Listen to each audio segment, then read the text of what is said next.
providing insights to help you grow your business, improve yourself, and add value to those around you. You're listening to the Success is a Choice podcast, where you get a peek into the lives of industry leaders as they share their stories with you.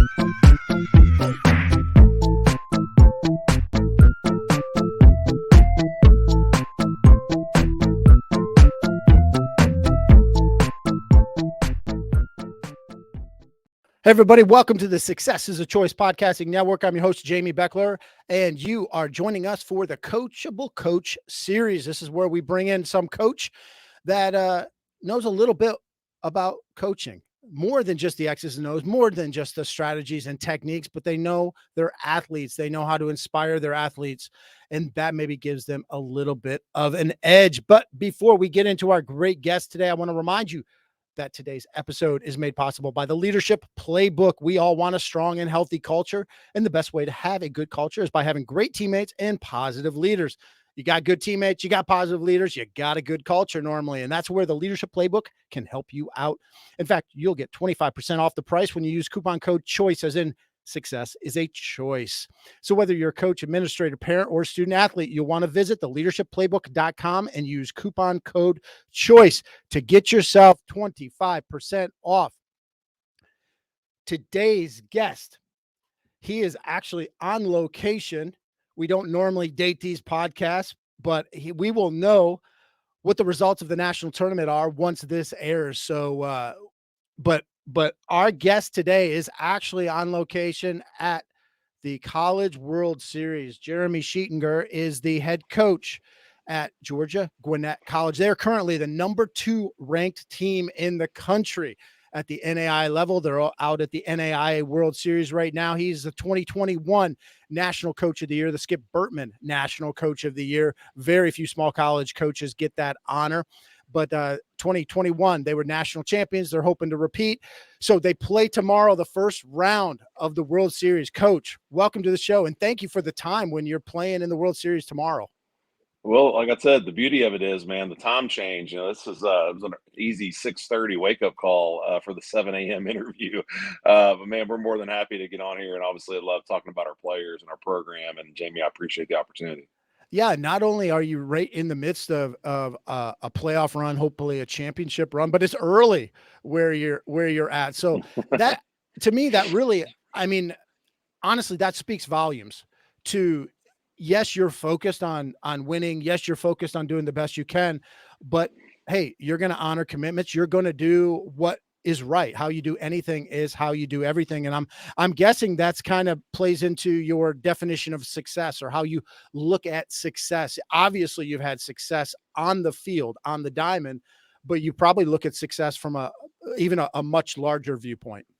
There's no doubt about that. But to your first point, the reason, you definitely hold up your end of the bargain and you honor responsibilities and commitments, but I also know that I'm going to get better through the course of this interview. There's something that you're going to provoke out of me. It's going to make me work through something. And I think a growth mindset coach, man, you're always looking for those opportunities, and I'll get a little bit better before we start playing. I'll take that opportunity.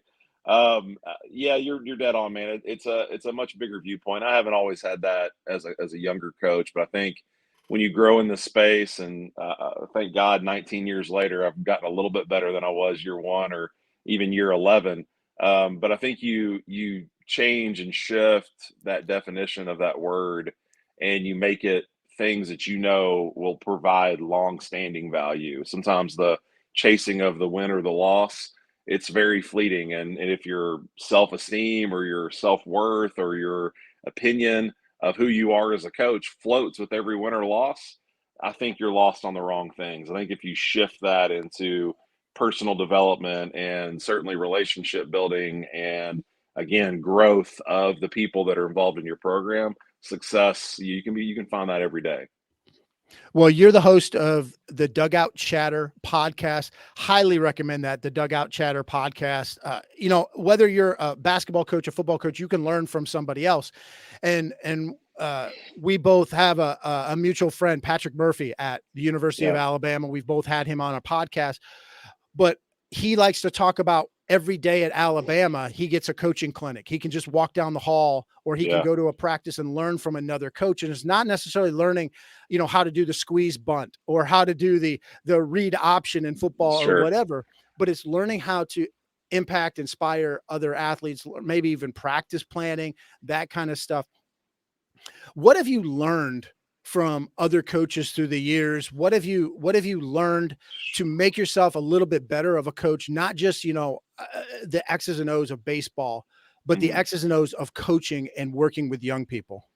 Golly, man, that's a big question. I think part of I'm a self-professed college baseball nerd, and I've studied coaches. I've wanted to coach ever since I was 12 years old, and I've studied coaches and I listen to interviews and people make fun of me all the time. I go through on YouTube and I watch coaching interviews and I just love the dynamic of the way that communication 101, and you've got to be one person maybe in the media and you have to say things a certain way, but you know that you're holding back and maybe you're making hints to say things differently in front of your team. And that whole growth of how to communicate and how to be prepared for moments even like this, Jamie, that whole journey to me has been incredibly fascinating. So I've paid attention. I've gotten around, been very fortunate to work a lot of camps, been fortunate to be at a lot of different coaching conventions, obviously working for the ABCA. I was at, really behind the scenes for 4 years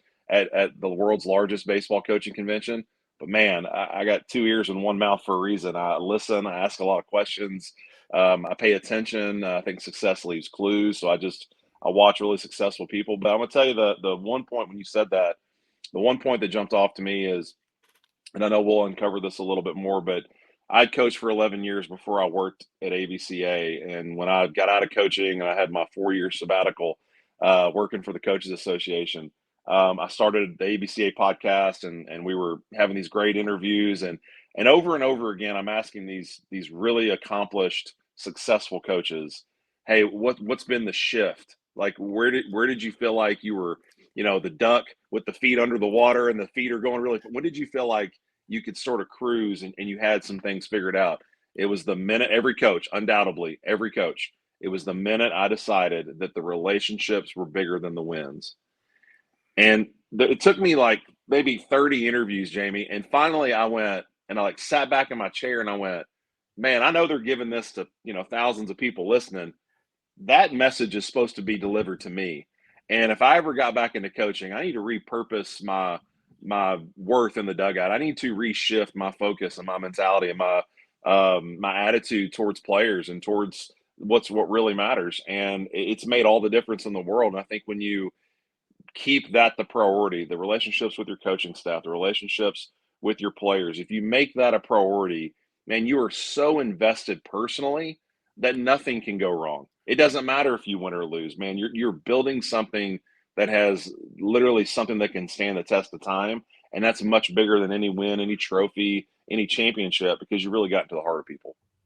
Well, and that's one of the things, Coach Murphy talks about down at Alabama, is investing in the people, Yeah, investing in the process, not just looking at the results and the outcome and making that your goal. But, in baseball, everyone has, nine hitters. Everybody has a cleanup sure. hitter. Everybody has, a starting pitcher, just like in basketball. Everyone has five starters or whatever, a leading scorer. But what's the difference? Every team in the country started off the same as you, but you're number Hmm. two ranked. Or in 2021, you won a World Series championship. What are some of the things that you do on a day-to-day basis that make you a little bit different, that put the people first, that maybe is more process driven than just obviously you've got to work Yeah, on bunting, you've got to work on fielding, you've got to work on yeah, technique, but what are yeah. some day-to-day things that you're intentionally doing to invest in the Mm. people, in the relationships?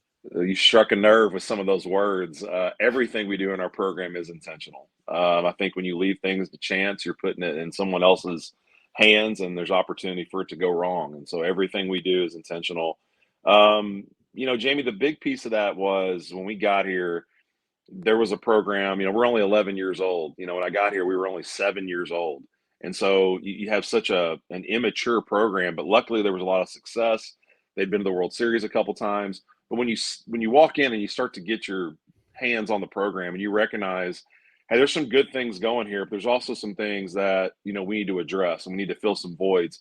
One of them was personal development. I think when you want to build a program of literally of stature, of legacy, and you want over time to be really good for a long period of time, but you eventually want to be considered a great program, you got to find consistency. Well, we need to be consistent in everything that we do and all the things that we do on a day-to-day basis. So the big piece for us is starts here: person, student, player, in that order all the time.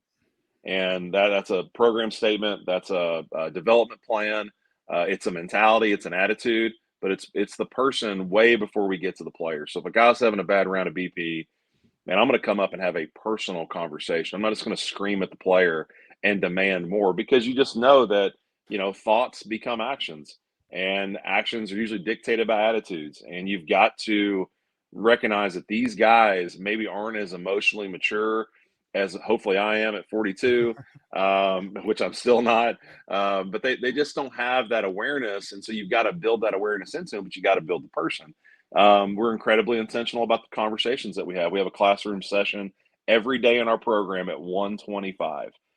That's just what we've done from minute one: consistency, routine. But man, it's an opportunity to be very direct. And I try to be the one person in their life, say Uncle Sheets, that will always shoot you straight. I'll always tell you the truth, and I'm always going to go black and white. There's really no gray in our program. And I think that those conversations, Jamie, start to help people realize that maybe along the way, whether it's parents or other coaches or circumstances, there's this story, there's this narrative that they're telling themselves, but sometimes they weren't the ones that wrote the story. And what we're trying to do in our program is get everybody in the room and speak directly, open up some thoughts, again, change the mindset, but allow them to grab the pen and start writing their own story. And I think that's a huge piece of accountability, of ownership, responsibility, maturity, awareness. But I think those are key steps. And the last thing I'll share is that, we invest into mental health every single day. That's kind of our program statement. Every single day we meditate. We take 20 minutes out of our practice plan. It's one of the most important things that we do. We meditate as a team. Call it quiet time, call it, again, meditation. We call it mindfulness. I want our guys to be incredibly mindful. I want them to have an opportunity to, have a rough morning, but chop that day in half. And from this mindfulness session moving forward, I'm going to have a great day. To be able to put stuff, literally compartmentalize things that doesn't allow them to affect them at practice. From 2:30 to 5 o'clock, man, this window, let it be about baseball. Let it be about your brothers. Let it be about development. Let it be about having a good time. Get out here and run around like you're a 12-year-old on a little league field. And then at 5 o'clock, the world will be knocking at your door. You have that paper due. You still have financial issues. You got to fight with your girlfriend. You got to mend the fences on. All those things will wait for you at 5 o'clock. But I think it helps them see that they have control. They have control of the thoughts. They have control of who they present themselves to be, of their presence, of their current attitude. And so we're just, again, intentional about those things that build, we think, routine, but also builds consistency, and it helps get the best versions of our guys at the ballpark. When you do these meditation sessions, are you giving them instructions? What do you want them to think about? Where do you want them, or do you want them to not think about anything? Think about everything or nothing, or is there something specific? Does it vary each day? Does it vary by athlete? Well, here's the cool part. You can never stop thoughts. There are Buddhist monks that spend time at the top of mountaintops, and they're trying to find a version of no thought. And that takes years, and it takes, we call it black belt. You have to be a black belt, but probably a 10th degree black belt to get to no thought. We can't stop thoughts from happening. I'm sitting here talking to you, but I'm having thoughts. There's things that, I got to remember to do this, and I got to make sure we do this. And game starts here at 8:35. Like I'm constantly having thoughts. And I think when you recognize that, what you're trying to help them do is navigate that space, because what you have the choice to do, again, success is a choice, but also where you direct your attention is a choice. And if you allow yourself to let a thought, man, I can't believe we're out of groceries. I need more eggs, more bread, more milk. If you let that thought grab you by the hand, it'll take you for a walk. It'll take you, again, we talk about detours. It'll take you way over here off the interstate. And then 5 minutes goes by and you go, well, now that I got my grocery list figured out, what was I doing again? And so I think there's an opportunity for us. Yes, they're guided meditations. We spent a lot more time early in the season, early in the fall, early in the spring. I'm guiding those meditations. And again, helping them connect with their breath, helping them connect with their body, learning how to navigate that space. We give a lot of imagery. So sometimes it's connecting with breath. And with each breath, you're taking a step down a tunnel. And that tunnel is obviously we're leading us towards the zone, but I'm helping them use imagery to see themselves breathe and connect. We talk about laying on a raft, which is one of the coolest parts, connecting with your body. If you lay on a raft, we all know what that feels like, and that's where they're laying on the turf or the outfield grass. But then I want you to feel the water that you just, put your raft into, and you start to feel the water. Well, now can you match your breath with the flow of the water? So every time your raft moves up, can you take a breath in? And every time the raft moves down, take a breath out, and you start to let that raft drift off into the ocean. And you're trying to create an island, a place of space, a place of, we call it a circle of control. I allow the things inside this circle that I want, which for me, if I can drill it down to where it's my body and my breath, man, I'm moving towards black belt. When it's my body, my breath, last night's results, our overall record, what's my ERA, what are we doing at practice today? I've got a bullpen. You've missed the point of what mindfulness is all about. And so it's given them right now, I'll be honest, right now it's a 20-minute music session. I incorporate music year round, but when you guide it, you have to lead them to a certain point. Let them have, usually we start with about 5 minutes of free time. They graduate to 8 minutes of free time. Eventually they get to 12 minutes of free time. And now our dudes are so dialed in, Jamie, that we have 20 minutes of free time. And what's beauty, again, routine, consistency, a lot of the same songs, but it allows them to have a space that they control. And it's about getting themselves mentally right before we go play or practice. Well, baseball and softball are a couple sports that tend to be very mental. You're out on an island a lot of times. You also don't get as many reps as, let's say, football or basketball to make up for something, or volleyball. You have to move on because you got another play coming at you.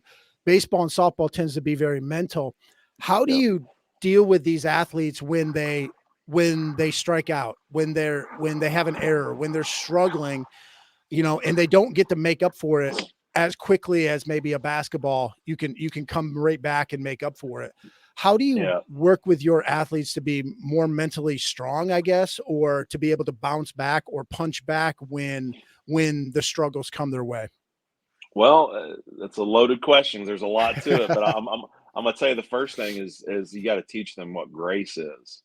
And I think so often our guys, and we do this as adults too, but we're not our own best friend. We might be somebody else's best friend, and we're conscious of their feelings and their emotions, and we speak very positively to them. But if you took the transcript that is said when a player strikes out or a player makes an error, or again, you screw up a moment in the podcast, when you take that script out, you can't read that script to your mom, because the way we talk to ourselves is demeaning. It's more often negative, and there's no solution inside of an event. And that's one thing we try to help our guys understand. You can go through again and give yourself that, I can't believe you did that, man, you're so stupid, unbelievable. You can go through that, but there's no solution inside that. My wife and I, Jamie, this life, my wife and I go back and forth because I'm a solutions guy. So, we can get in a disagreement or something happens at the house, but man, I want to get to the solution pretty quick. I want to move past the uncomfortability, and I want to get to us on the same page, moving this direction. Well, it's the same way with your players. Like if a guy strikes out, man, I'm not a yeller. I'm not a screamer. I don't break bats. I think sometimes our guys, I'm comatose a couple times in the dugout because I want to be the epitome of literally the iceberg. I want to be as calm and as cool as I can because I'm trying to exhibit to them. That's what neutral is. My neutral is different than your neutral, but man, neutrality is such a a beautiful place because it allows for rational thought and it allows for control. And when you ride the roller coaster of the emotions of a game, for instance, if I hit a home run and then I strike out, well, those can be polarizing highs and lows. But how can you sort of bridge the gap and get them as close to the middle, as close to neutral as you can? So then when you hit a home run, you get excited, but then you quickly get back to neutral. And you might strike out, but as quickly back to neutral as you can. We've had some big moments this year, Jamie, where our guys have done phenomenal things on the field. And I think our players just look at me, coach, man, you got to let out a fist pump. And I go, but again, when it comes back to awareness, talked about grace, awareness. I know that if I start fist pumping and I turn into a football coach like that. And a football coach doesn't always have rational thought because they let the emotions run them. And I don't operate well in that space. And that's what 19 years has told me. So you're trying to give them these building blocks that ultimately lead towards perspective. Okay, one game, one at bat, those moments happen. A bad game, a bad stretch of games, but you got to recognize it's the process of a season. If we were defined by one day, man, we wouldn't be playing baseball. Baseball plays the most games of any sport that's out there.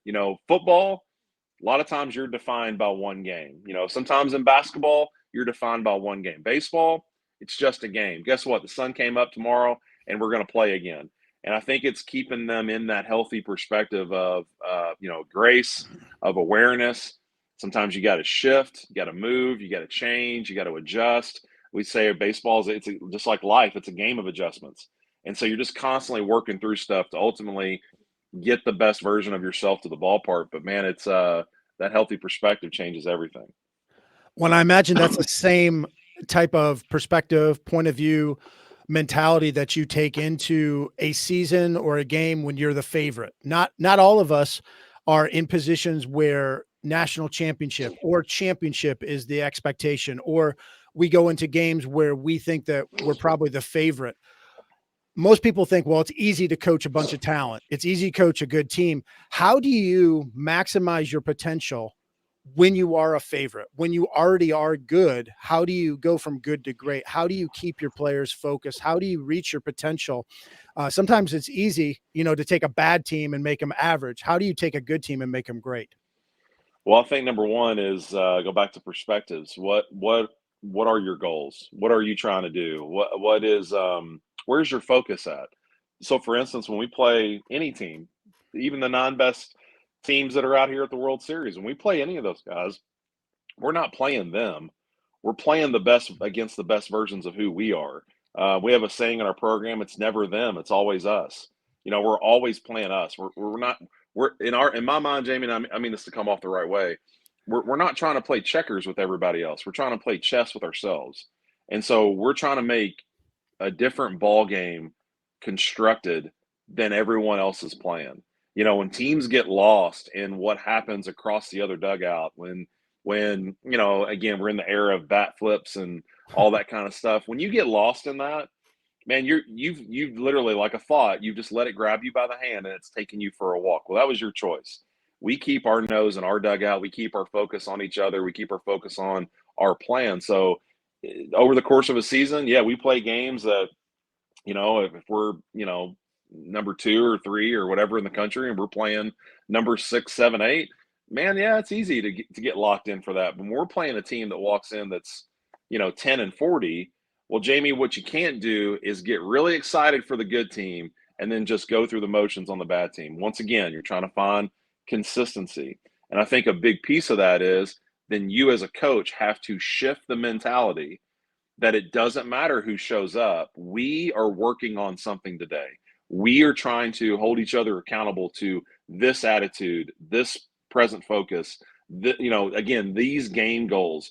You're trying to shift your team away from who it is, and more importantly, go back to what, why, how. Answer the questions that have depth to them, and keep your team focused. So, for instance, we had a game a couple weeks ago, and we're beating a team 12-0. And, most coaches, you might sit back in your lawn chair and put your hands back and relax. And we're not engineered that way. And I had a left-handed batter in the box that was early in the game, did not put together great ABs. I challenged, I had an offensive meeting, I challenged the group, and I really challenged the left-handed hitters. I said, man, they're sticking with this left-handed arm. You guys need to be as confident as you can be to keep your feet in the box, to keep your nose on the baseball. And again, I know it's coming, like literally, if you know anything about it, it's coming from behind their back, the release point. So I know it's tough to stay in on, but man, I want to see your toughness. I want to see you guys keep your nose on the baseball. I need better bats at our lefties. We got 5 out of our 9 are left-handed hitters, but I need one of you to stand in that box and show the example. And then we go about our innings. And the one kid I was really kind of hinting at, he had a great at bat and he walked. He gets to first base. They call timeout. They have a meeting on the mound. And I don't do this very often, man, but I just this kid, I know I can, because of our relationship, I know I can push him. So I walk out to first base. We're on the first base side. I walk out to first base right in the middle of the game. And Jamie, I said, Kyle, you got to understand something, man. Like, you were the exact person I was talking to. You hitting our 2-hole, you're 6'5", can't nobody miss you. But when you're in the box and you make an attitude adjustment, when you make a mentality, when you refuse to get out, when you keep your foot in the ground, you keep your nose on the baseball, you go to a different place. And when you go to a different place, you set the standard for the rest of the lineup, for the rest of the left-handed hitters. And that's a big piece of why we're doing what we're doing. So that's why I walked out here, man. You need to know that at-bat was the best at-bat you've had all day, and you walked. Where most people are considering, well, he hit a double, he hit a home run, or no. It was the attitude, it was the presence, it was the focus that we saw, that we recognize, because we're playing chess. We see the game within the game. And I walk away, Jamie, and I'll be done. We walk away, and our assistant, Tommy Goodell, leans over to Kyle, and he goes, and he tells me this whole story. He goes, Kyle, you ever had a coach walk out on the field and challenge you when you're up 12-0 in the championship game? And he goes, I've never had it until I got here, and that's exactly why I came here, because I want that level of focus. He goes, Coach, I've never had a program keep people more accountable to the process and to the game goals than what we do at Georgia Gwinnett. Now, I don't say that to brag on our program, but I do say it in a way that if you want to create that, then that has to be consistent. So when we played the number 5 team, I was the same guy. When we played the team that was 10-40, I had to be the same guy. But I'm trying to get our team to be consistent. And now that you can be consistent, now we can coach. Now we can hold you accountable. So a really easy question for you, a softball question, so to speak, Okay. though you're a baseball coach, is so you got these players, you've got talented players on your roster, but they don't play. How do you work with them? Yeah. How do you deal with them? Obviously, it's ironic because it's not an easy question. Well, I think it's about managing egos. It's about managing roles. It's about, again, communication. I really feel like, coaches that vent, and I get a lot of phone calls, Jamie, as I'm sure you do, from coaches, and they vent and they let it out. I'm dealing with this, I'm dealing with that. And then undoubtedly, every time I get that call, I go, well, great. What did you tell them up front? What did you communicate with them through the process? And they go, oh, nothing. I thought it would sort itself out. No, that's why you're at where you're at. Because I feel like, a lot of parent issues, and I know there's parents out there that just want to be a problem and want to create drama, but a lot of parent issues are because they're uninformed and they've been under-communicated with. We think that we tell our, again, high school coaches, we tell our 14 to 18-year-olds, hey, this is what we're doing. This is our pitching plan. This is who's going to play. These are our starters and why. This is the bunt defenses that we run. This is why we steal so many bases. This is our offensive approach. We think we communicate that with our 14 to 18-year-olds, and that they go to the dinner table and they sit down and go, hey, Dad, let me explain to you why we hit the way we hit, why we run the way we run. And we think that when the dad and mom show up, they know exactly what we're doing. They have no clue. They just see you get thrown out. They just see you swing and miss, and they come to their own judgments because they're uninformed and they've been under-communicated with. And so if you know that to be true, then you've got to get on the front end of everything. I think you can always, we call it prehab. Instead of rehab, when a guy gets hurt, you can prehab. And so you can spend time communicating strategy, spending time with your players and making sure that I'll give you an example, man. When we post the first lineup, I had this big classroom session on the lineup card, and I said the only one that everybody cares about is the first one. That's the one that they gotta tweet to mom and dad, and they gotta shoot a DM to the girlfriend. It's the one they're only focused on. Well, nobody cares who's hitting on March 30th. Like by that time, you've walked into your role, you know who you are, and you don't lose any sleep because you either expect to be in the lineup or you don't. And I said, so what you've got to do is recognize that mom and dad need to understand, and you need to communicate with them. And the first, even 3 months of the season, when you guys go to dinner after our game, and dad who doesn't know, mom who doesn't know, girlfriend who doesn't know, grandpa who doesn't know, when they start going in on, well, I can't believe you didn't play. I mean, I can't believe I drove all this way and you didn't play. You have to have enough maturity and perspective to go, hey, grandpa, let me explain to you why I don't play. The guy that's in front of me in center field, he's hitting 455. He's an All-American. He's actually one of the best players in the country. And I have to go against him every day in practice, and he can do things that I can't do. And so there's a reason that he's playing in center field and I'm the pinch runner. There's a reason that all these things have happened. But again, you go back to prehab, you have to sit down with each player and make sure they understand. You have to comb through the ego. You have to comb through the individual wants and desires, and you've got to get the individual perspectives all wrapped up into the team perspective. This is what's best for the team. Doesn't mean it can't change.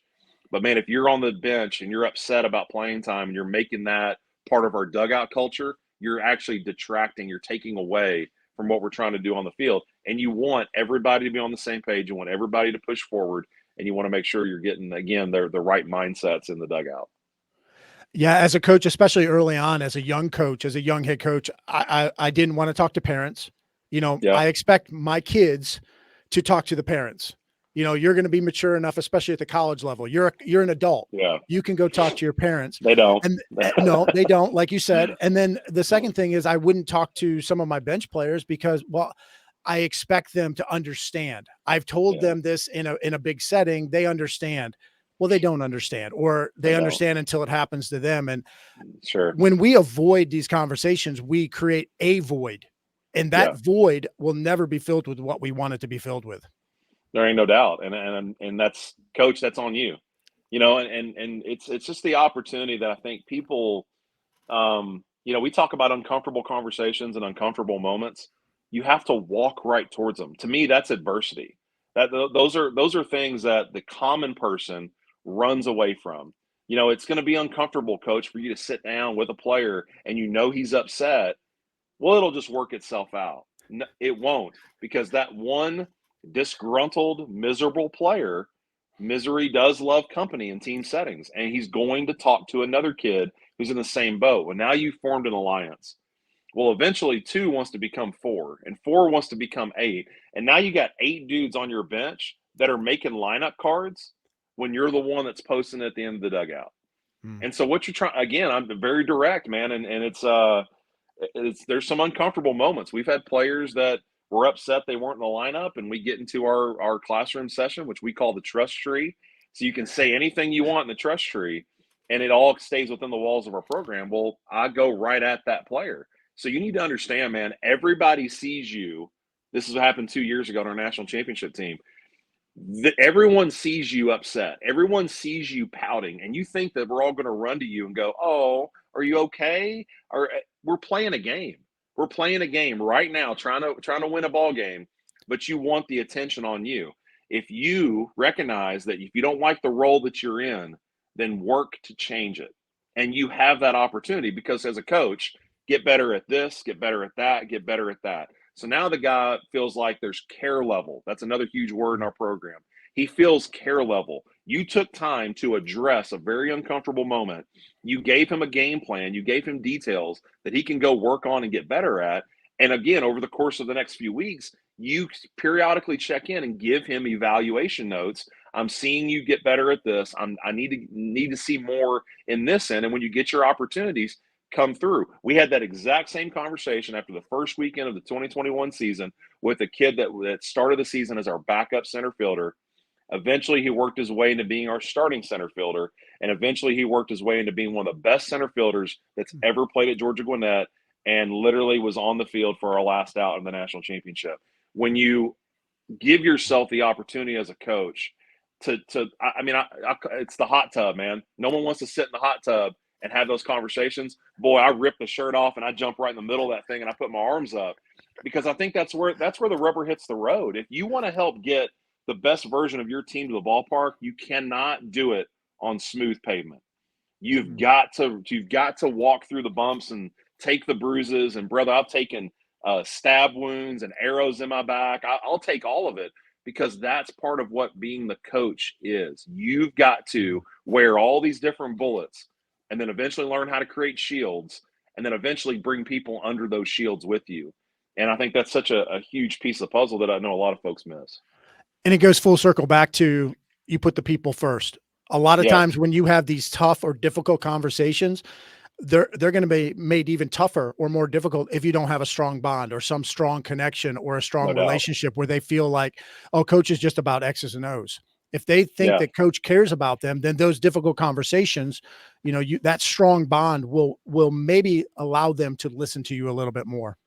It's amazing what care level will do for your team when they feel like that. And again, you sometimes you've got to create the narrative and you've got to speak it into existence, but you also have to speak it so they understand, why isn't he yelling at me? I just took the worst round of BP I've ever taken. Why isn't he saying anything?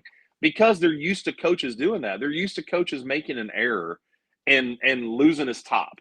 And I've watched these moments happen in practice and our guys are looking at me like, is this the moment? Is this where he loses? Is this it? Is it getting ready to happen? And then it doesn't happen. Well, what I've helped them understand is, guys, I am going to let you work through some of those bad moments. If I'm always throwing you a life vest, then you're never out there swimming for your own. And I need you at times to go swim on your own. I need you to, man, this drill isn't going the way that we want. As a team member, bring the entire team on the mound, address the issue, and let's all make the adjustment and get back to the drill and do it the way we're supposed to. I got to let those moments breathe. I mean, it's a coach-led team until it's a player-led team. And you obviously, at the end of the day, you'd love for it to be a player-led team. So you've got to have some manageability to that. And you've got to have, again, perspective to allow your team to work through some of that stuff. Well, he is Jeremy Sheetinger, and he is the head coach at Georgia Gwinnett University. And they are at the College World Series right now. And we'll see. When this episode, you're listening to this episode, you will already know what happened. But Sure. Coach, good luck tomorrow in your first round game or in the tournament. Good luck in the whole tournament. We appreciate your insights. Those were awesome. Go ahead, go follow him at Coach Sheets 3 at Coach Sheets 3 on Twitter. Go ahead and follow him. He's a good follow. So Coach, we appreciate it. Appreciate all that you do for your student athletes and for everybody else out there. We appreciate all you do for the people around you. Please kindly smash or just tap that like or the notification button, the bell button, whatever it is. But we'd love for you to share this show, especially with a coach or a leader that you know. I think there are tons of great insights. So share this show with somebody that deals with youth, that works with youth. This would be a great show for them to listen. But until next time, remember that success is a choice. What choice will you make today?